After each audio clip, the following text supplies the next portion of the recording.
লোকসভা নির্বাচনে আসানসোল কেন্দ্রের তৃণমূল কংগ্রেস প্রার্থী শত্রুঘ্ন সিনহার সমর্থনে রানীগঞ্জের সিয়ারশলে এক বিশাল জনসভায় যোগ দিলেন তৃণমূল নেতা অভিষেক বন্দ্যোপাধ্যায়।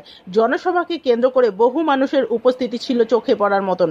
সভাকে কেন্দ্র করে চারিদিকে কড়া নিরাপত্তার ব্যবস্থা করা হয়েছিল। উপস্থিত ছিলেন প্রার্থী শত্রুঘ্ন সিনহা, রাজ্যের মন্ত্রী মলয় ঘটক, আসানসোল পৌর নিগমের মেয়র বিধান উপাধ্যায়, পশ্চিম বর্ধমানের জেলা তৃণমূল কংগ্রেসের সভাপতি নরেন্দ্রনাথ চক্রবর্তী, জামুরিয়ার বিধায়ক হরেরাম সিং সহ অনেকেই।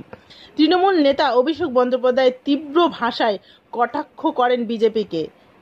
কেননা আমরা দেখেছি মমতা বন্দ্যোপাধ্যায় विरोध में है कि चुनाव मणिपुर को ध्यान में रखते हुए महिलाओं में तो अत्याचार हुआ, उसके प्रति चुनाव कृषक भाइयों को मद्देनजर रखते हुए আজকের দিনে দাঁড়িয়ে বাংলার বকেয়া পাওনা কেন্দ্র থেকে 1,15,000 কোটি টাকা বাংলার মুখ্যমন্ত্রী মমতা বন্দ্যোপাধ্যায় রাজ্য সরকারের তরফ থেকে সেই টাকা তারা কিন্তু করেনি।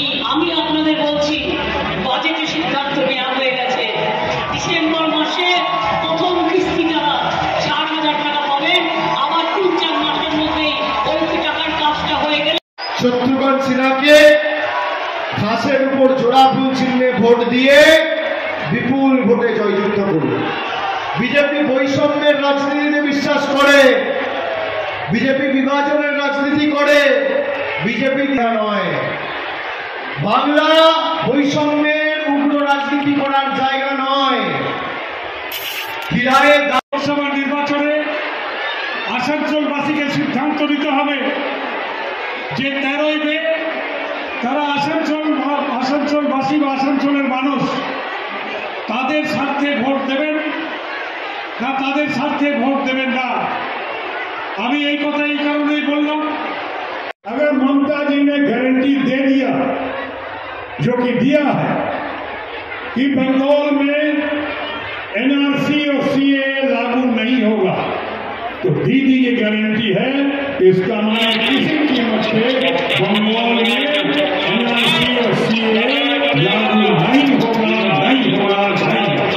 ये मोदी की गारंटी नहीं। পশ্চিমবঙ্গে এমপিতে আসা লাট সাহেবের পুরোটাই আসলে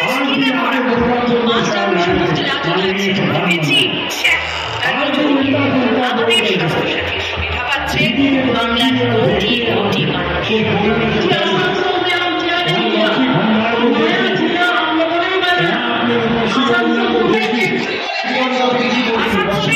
মানুষ রেল, কয়লা খাদান, ইস্কো, এলআইসি, ল্যান্ড সহ বিভিন্ন কেন্দ্রীয় সরকারি সংস্থার উপর নির্ভরশীল। তাদের ভাসিয়ে দিয়ে একে একে যাবতীয় সরকারি সংস্থাগুলিকে আপনি পুঁজিপতিদের কাছে বিক্রি করে দিচ্ছেন। সংস্থাগুলির বেসরকারি